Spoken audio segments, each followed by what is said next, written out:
All right. Hello, everyone. This is my presentation on Yersinia pestis.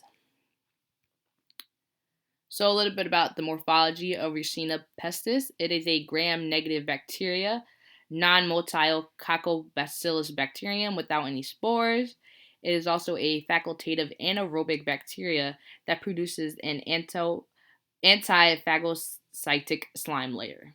And this is the gram stain and result, and this is a photo on it on the electros taken from an electronic spectrum thing.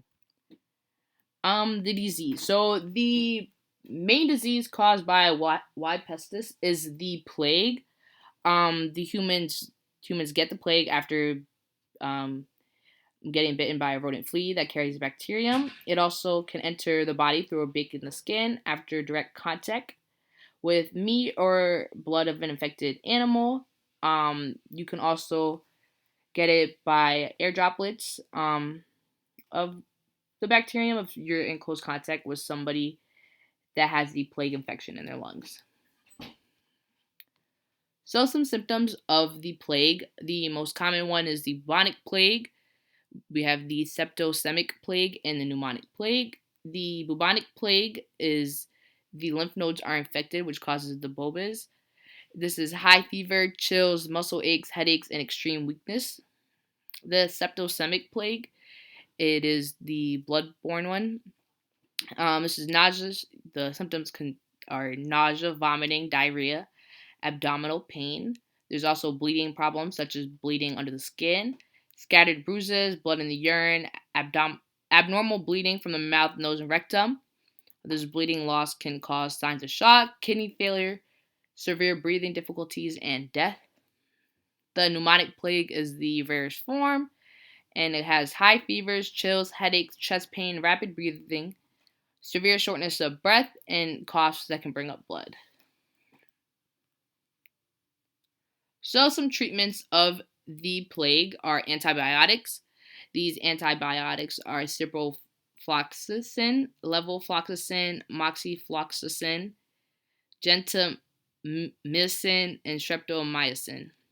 Preventative factors: avoid any contact with sick or dead animals, especially rodents. Avoiding contact with nests and burrows of squirrels, chipmunks, and other rodents. Eliminating sources of food and nesting places for rodents around homes, work places, and recreational areas. And there are other preventative factors as well. Some interesting facts about the plague.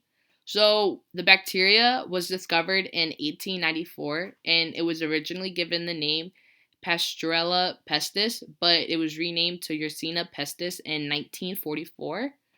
There have been three major plagues caused by Yersinia pestis, these being the Justinian plague, the Black Death, which many people have heard of, and the modern plague. And then there are also up to 3,000 cases of the plague reported to the World Health Organization each year.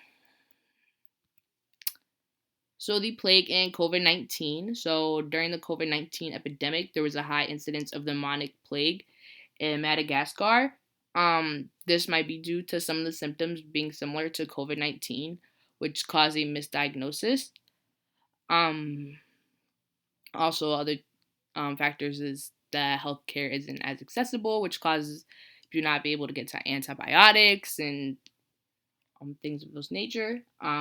Also, the plague is most commonly found, as of today, usually in Asian and African countries. And that is everything, and these are my references.